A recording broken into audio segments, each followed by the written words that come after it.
Thank you for that, Dr. Arnn. I appreciate it. It's good to be back at this college. The last time I came here, actually, my wife, who couldn't be here tonight, did pick up a research assistant who's now doing great work for her as a Hillsdale student. And so I am hopeful with a number of students in the audience that I might pick up some interns or future hires tonight as well. I've already been talking to a few prospective candidates. I was sitting next to Emily, who asked me what my favorite state was. Was it Ohio, where I'm from? And I said, Ohio's a good state. I can't say it's the best state. She said, I can tell you what's the best state. It's Indiana, where she's from. So it's the cussedness of the Hillsdale student. But the funny story is, so Dr. Arnn mentions my dad coming to this country. I'm sitting next to Emily, who's from Fort Wayne, Indiana. I'll tell you a funny story about my father, who first came to this country, to Cincinnati, Ohio. And I asked him, why did you come halfway around the world to Cincinnati, Ohio, of all places? And he says that it was because his older sister had actually settled in Fort Wayne, Indiana, and he had to find a place that was close to her, which of course begged the question of why his older sister came halfway around the world to Fort Wayne, Indiana. Maybe it's because it's the best state, but the family joke is it's the only U.S. state with the word India contained in the name of the state. So, Emily, you reminded me of that story. Actually, a lot of what I'm going to talk about tonight picks up where Dr. Arnn left off, which was why my parents came to this country. The answer to that question relates to who we are as a people, and it turns out it's not a geographic space that we all roam as a different colored group of higher mammals doing what iPhones tell us to do on a given day. I know that's how it looks sometimes, but it is a vision of a nation that brought together a divided polyglot group of people 250 years ago. And the subject of my talk today is going to be the national identity crisis that we're going through today. I'm 37 years old. I was born in 1985. I speak as a member of my generation when I say that we today are hungry for a purpose. My generation, we are hungry for a cause. We're hungry for identity.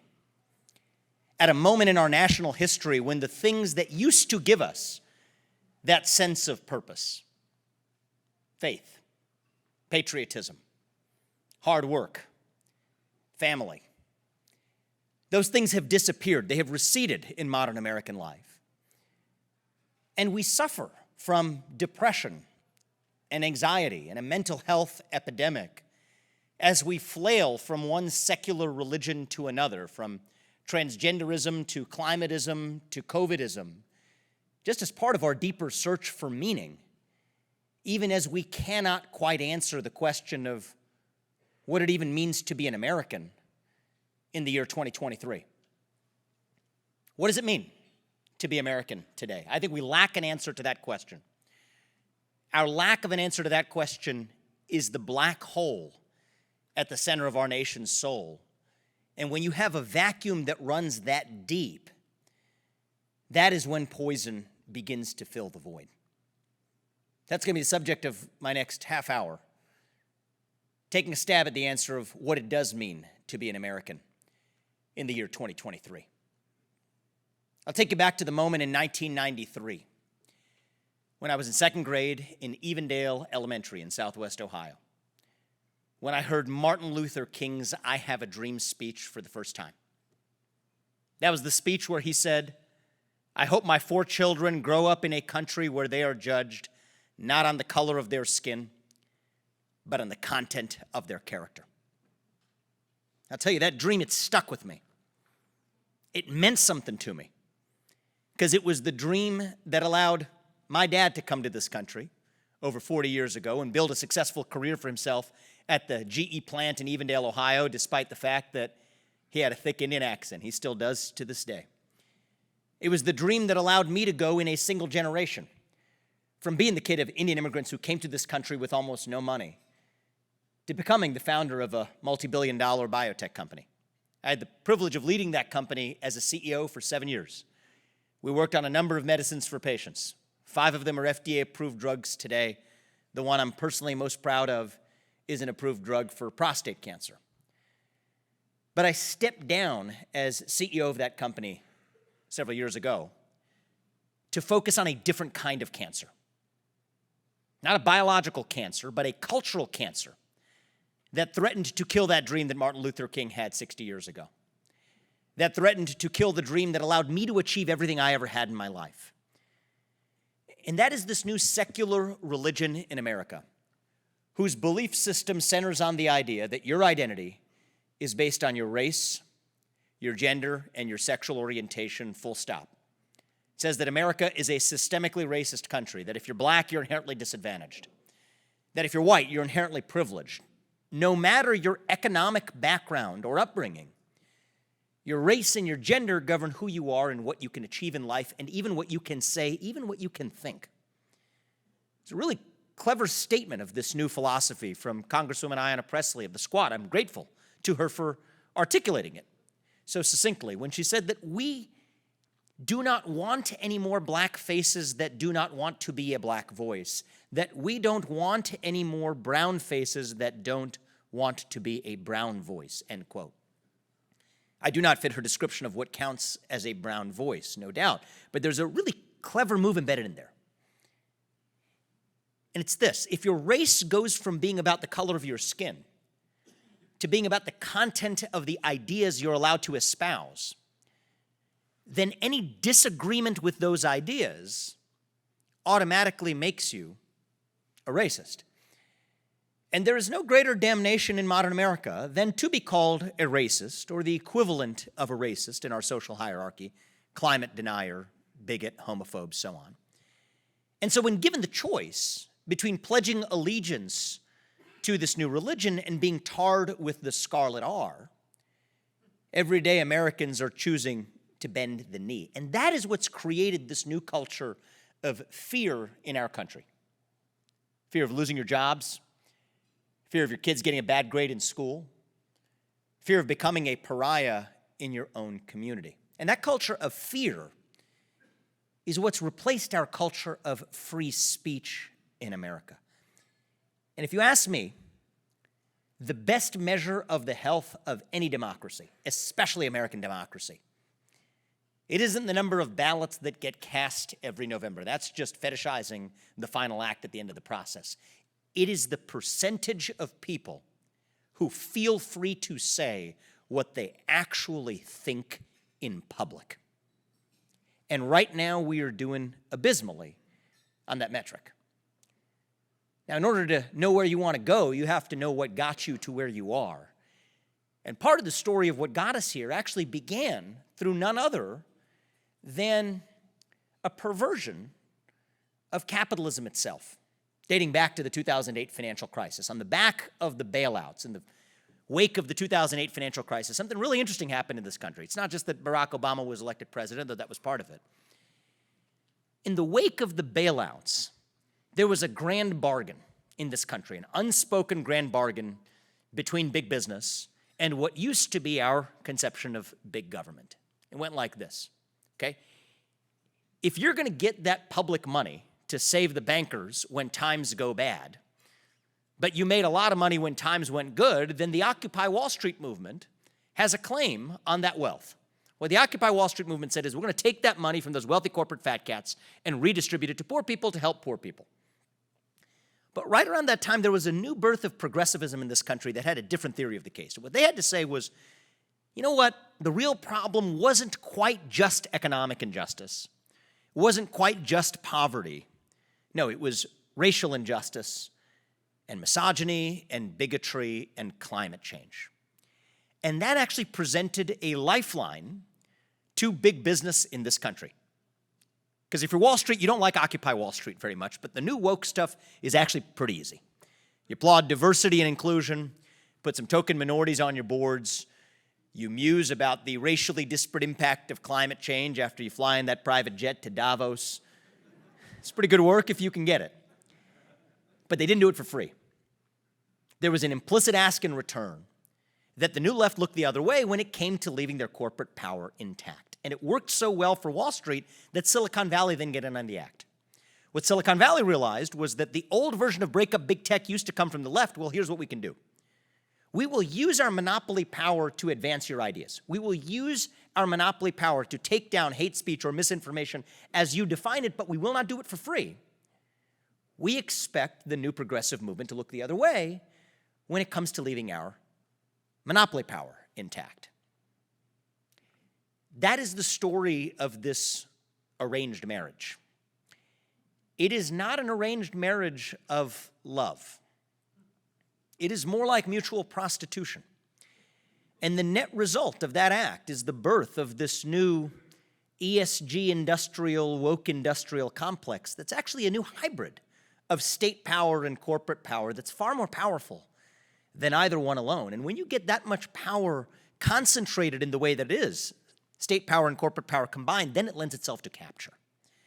And that's what happened in more recent years when a new actor showed up on the scene and turned that arranged marriage into a three-party affair. That is the Communist Party of China.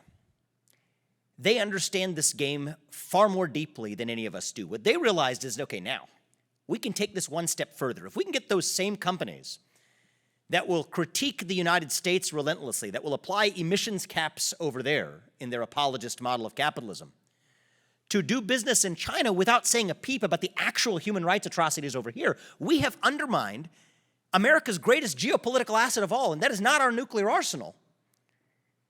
It is our moral standing on the global stage. That's how you get Disney, who 2 years ago will say it can't shoot a film in the state of Georgia if Georgia passes an anti-abortion statute, that it says it cannot abide a new law in Florida that prevents public school teachers from teaching 6-year-olds about transgenderism and gender identity, but will go in the same period to film Mulan in the Xinjiang province of China, literally ground zero of the Uyghur human rights crisis, where there are over 1 million religious minorities enslaved in concentration camps, subject to forced sterilization, communist indoctrination, and worse, without saying a peep, until the very end of the movie. You could still see it in the credits today, where they say, we thank the local authorities for allowing us the privilege of filming here. Reminds me of those trees in Harlem.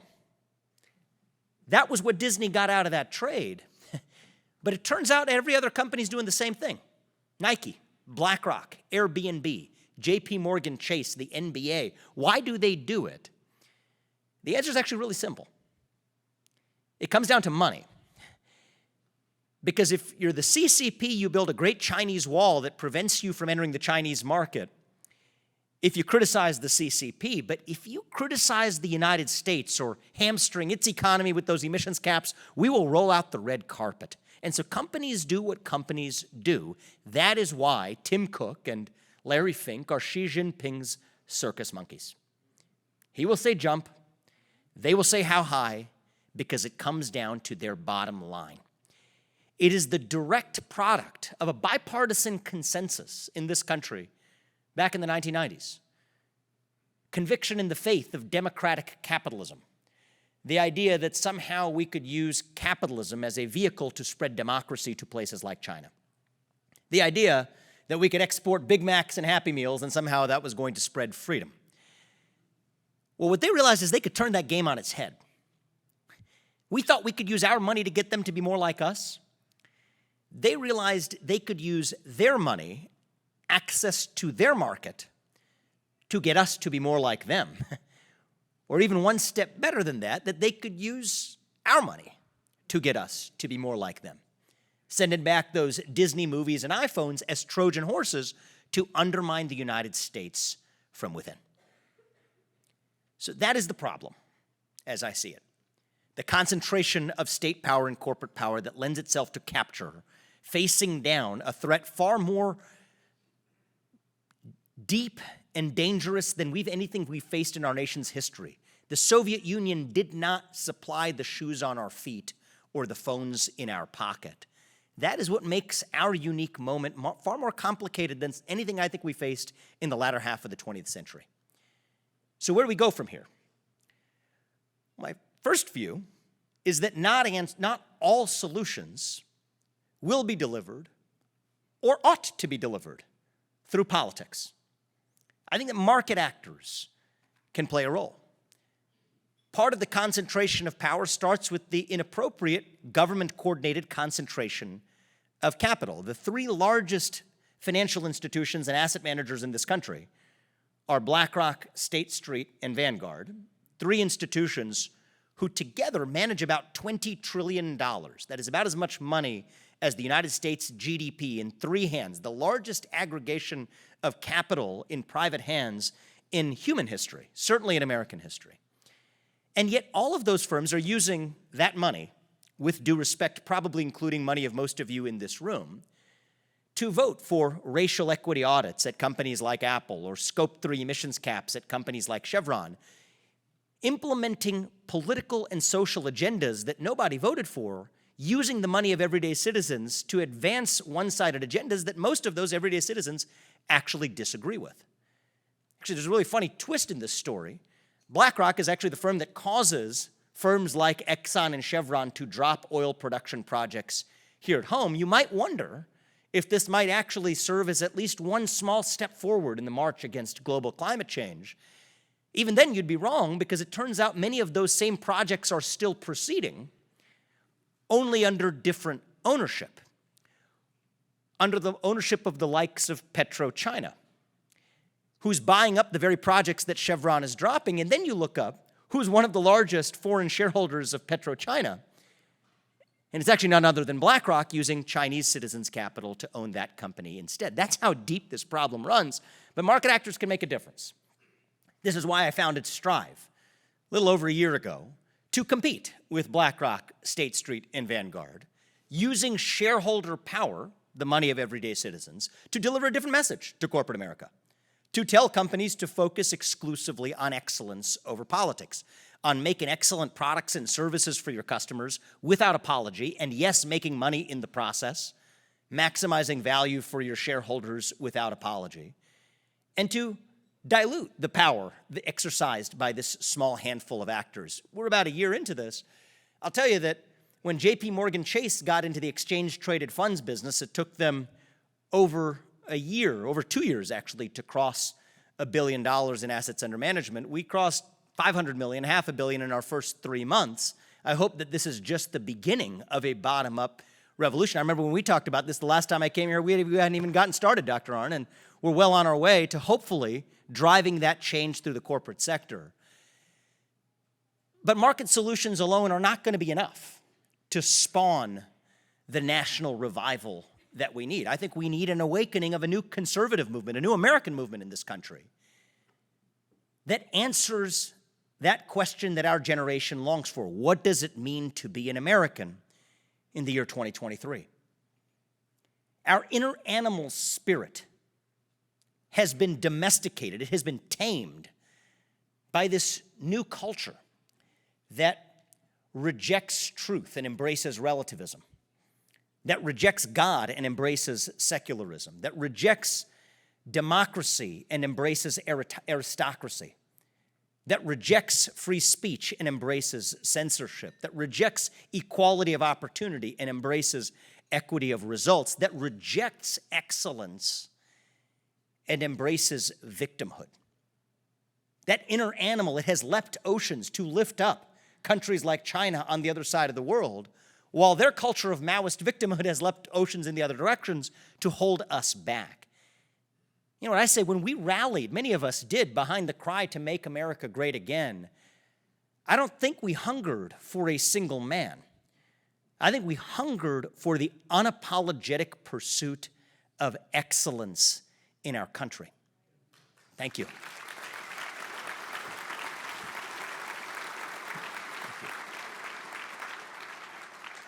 This is deeply personal to me.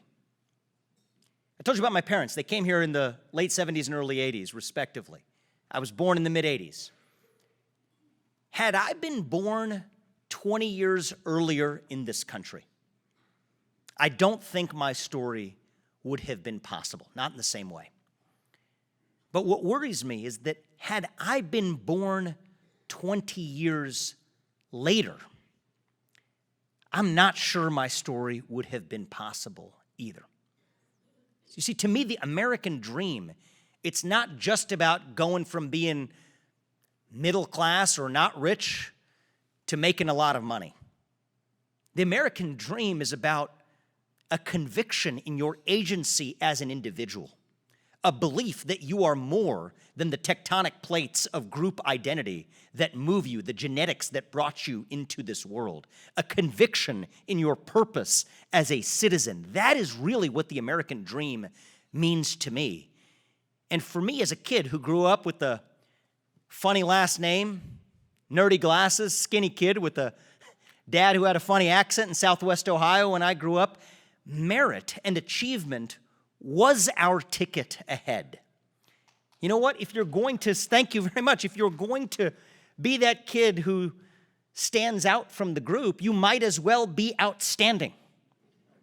That's what my parents taught me, okay? To get ahead through hard work, that hardship is not the same thing as victimhood, that there is more to life than self-indulgence, that in today's terms, there's more to life and there's a greater point than figuring out your gender. There are things to do, things to be accomplished in the world. We have much to do in the short time we have been given. That is the American dream. Those are the values that brought my parents to this country and that they instilled in us today. We should want more people like that entering this country. We would do well to restore meritocracy in who gets into this country. Thank you. Thank you. My parents, they worked hard. They paid their taxes. They followed the rules. They raised 2 kids who went on to found companies that employed thousands of people and improved the lives of thousands of Americans. That is a good thing. They made sacrifices to raise a family. Through their example, taught us that there is more to leadership than just following your latest whim. That you have to make a sacrifice to be in a marriage, that you have to make a sacrifice to be a father and a mother, but that those sacrifices are worth making because it is in service of something greater than yourself.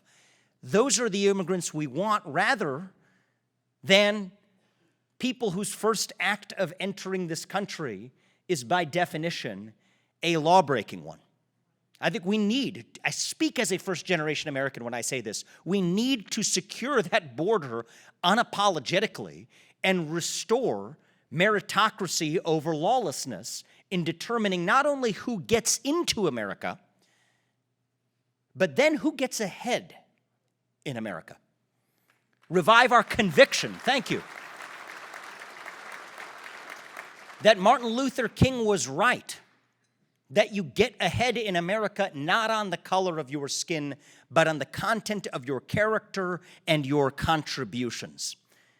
It's going to say something that's going to be very difficult for a lot of people to swallow, but that means that when the Supreme Court overturns affirmative action in college admissions, as I hope and expect they will later this year, every college in the country may follow the Hillsdale way. But not just every college in the country, every institution in this country, moving beyond the de facto racism that has defined our hiring practices, our merit practices in the private sector and in every other sphere of American life. Now, a lot of people don't know this. Affirmative action actually started its spread in America with the actions of the federal government itself, where most bad things often begin. There was a Johnson-era executive order, and not a lot of people know this. It's been a national cancer on our soul. Under Lyndon Johnson, an executive order, it's 11246, what it says is that if you're doing business with the federal government, if you're a government contractor, that might sound like a side category. No, it's over 20% of the U.S. workforce, from Boeing to Google, are encompassed by this executive order. If you do any business with the government, you have to adopt racial quota systems in your hiring practices. We have 3 Republican presidents since who could have rescinded that with a stroke of a pen. They each chose not to because of the fear of political backlash. I think there's an opportunity in this country to not only overturn affirmative action in college admissions, but to eradicate it in every sphere of our lives, starting with the actions and the example of the federal government itself. It's not just merit in who gets in and who gets ahead, but even meritocracy in government itself. This is not a Republican idea or a Democratic idea, but I have my own dream as an American. that the people who we elect to run the government are actually the people who run the government. Thank you.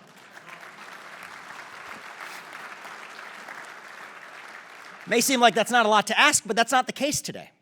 Right? The next time you have an unelected bureaucrat like Anthony Fauci or Merrick Garland or James Comey, for that matter, who wishes to exercise political power that no one elected them to exercise, you need chief executives at the federal level and at the state level who will do what they're constitutionally empowered to do, to fire them, to fire the legions of people under them, to fire the managerial industrial complex around them.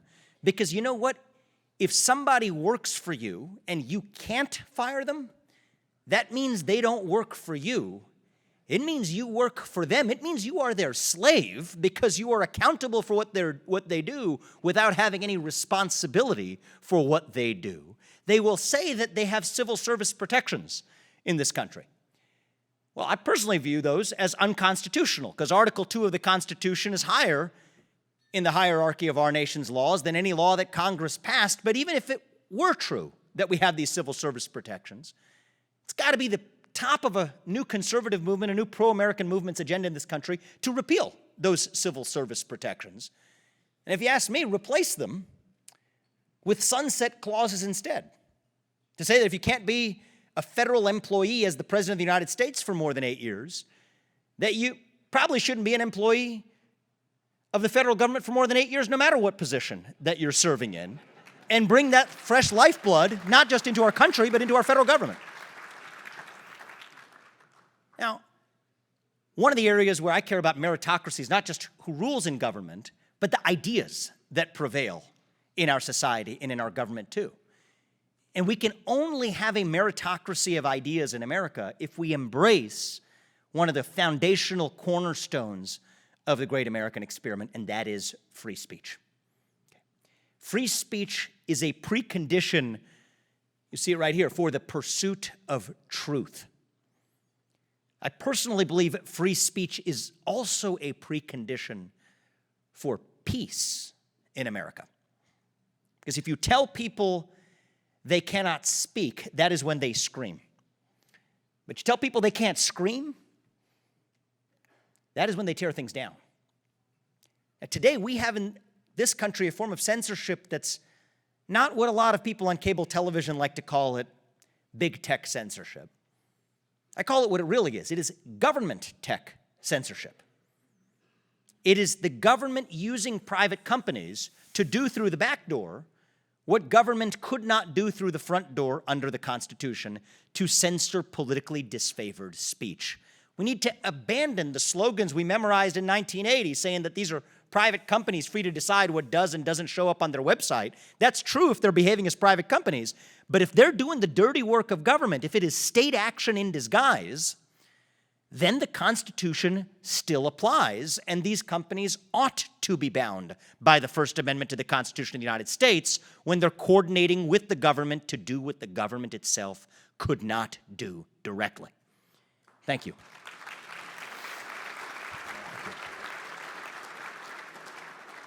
But our censorship culture, it's not just limited to the internet. It extends into the workforce and into our economy. The number of individuals in the American workforce who were fired for saying the wrong thing at work, wearing the hat of the wrong political candidate, posting the wrong thing on social media, showing up at the wrong political rally. Staggering over the last 3 years. You know what I say is that if you can't fire somebody or deplatform somebody on account of their race or their sex or their sexual orientation or their religion or their national origin, then you should not be able to fire somebody or deplatform somebody on account of their political speech either. I personally believe we need to make political expression a civil right in this country, right up there next to the other protected classes. Thank you. Now there's a 1980 version of the conservative in me, okay, that would say that these are private businesses, that we shouldn't want to interfere, that we should leave this to the market, that if these businesses over here want to fire these great conservatives, That's an opportunity for these other businesses to hire them instead. Leave it to the market, no more regulation. You know what I said there's certain logic to that. But you cannot have it both ways, okay? If you want to go back and repeal those protected classes and really leave it to the market in the year 2023 to do its work, great, I'll be right there with you. But so long as we're not doing that, we have to apply these standards even-handedly to say that if you can't fire somebody or deplatform somebody because they're black or gay or Muslim or white or Christian or Jewish or Hindu or whatever, that you should not be able to fire them just because they're an outspoken conservative or an outspoken liberal either. We need to apply these standards even-handedly. And I don't think we even need to wait for legislatures to act, though for the last 2 years I've been calling on them to. I think that there's rampant breaches of existing civil rights laws as they exist in America already. I'll give you my favorite one. So the prohibition on religious discrimination under the civil rights statutes in this country, actually a lot of people don't know this, doesn't just mean that you can't discriminate against an employee on account of their religion, but it also means that you as the employer, in most cases, cannot force your employee to bow down to your religion. Well, that then just raises the simple question of whether the modern woke agenda, DEI agenda in corporate America meets the Supreme Court's test for what counts as a religion. Turns out you go down the criteria the court has laid out, meets that test to a T. Certain words you can't say, clothes you can't wear, apologies you must recite, excommunication procedures that must be initiated. You know, secular humanism actually counts under the Supreme Court's standards for what counts as a religion. If that's the case, the modern woke agenda meets that test in spades. And so the good news is I think that there are opportunities not to just have to reinvent the legislative wheel, but to apply the laws that already got us as far as we already have. And I think if we're able to do those things, to revive the basic ideas that got us to where we are, that the people who we elect to run the government, that we're free to speak openly as long as our neighbors have the same courtesy in return, that you get ahead in this country not on the color of your skin but the content of your character, that you get ahead based on merit, that we put the merit back into America to say that you can achieve anything you ever want in this country with your own hard work and commitment and dedication and believe in that vision of the American dream, then we can take on the single greatest external threat that we will face in our generation. Okay. We face an enemy in communist China that powers our modern way of life. In China, there's no distinction between economic policy and military policy. They are two sides of the same coin. Now, we depend on China. We got to where we are, but going forward, if we're really going to declare independence from China, and I do think that that is what the Declaration of Independence in 2023 calls for, that's going to involve some level of sacrifice. It's going to involve some level of trade-off to be able to achieve semiconductor self-sufficiency before China invades Taiwan, while we have to protect Taiwan vigorously to protect our own way of life. To be able to shore up our own energy leadership position globally by abandoning the constraints of a new climate religion that shackles the West while leaving China untouched. To tell our children to lead them rather than to be afraid of them, saying that, you know what, if you can't smoke an addictive cigarette by the time you're 18 years old, you probably should not be using addictive social media apps like TikTok until you're 16 years old or later either, if at all. Tell businesses, and thank you, businesses in this country that you will not do business in China until the CCP reforms its behaviors, including abandoning its practices of intellectual property theft, U.S. user data theft, and the other practices that don't make this a capitalist game, but a mercantilist one. Holding communist China accountable for the COVID-19 pandemic, the worst pandemic in over a century, unleashing hell on the rest of the world, using every financial lever we have to do it, because if we don't, we can expect even worse in the future. These will not be easy things to do. They will involve short-term sacrifices. They will involve short-term pain. But America's current moment calls for one of your favorites, for Churchill, not for Chamberlain. And I believe we can make these sacrifices. We can rise to that occasion if we really answer that question of who we are as Americans. We have celebrated for the last decade our diversity and our differences, forgetting all of the ways in which we are really just the same as one people.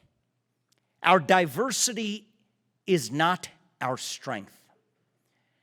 Our strength is that which binds us together across our diversity. E pluribus unum, from many, one. That is the vision that won the American Revolution 250 years ago. That is the vision that reunited us after the Civil War. That is the vision that won us World War I and World War II and the Cold War. That is the vision that still gives hope to the free world. And if we can revive those common ideals over fractious group identity and grievance, then nobody in the world, not a nation, not a corporation, not a virus is going to defeat us. That is what American exceptionalism is all about, and that is what we're going to need to revive in order to save this great nation. Thank you, and I look forward to continuing this conversation. Thank you very much.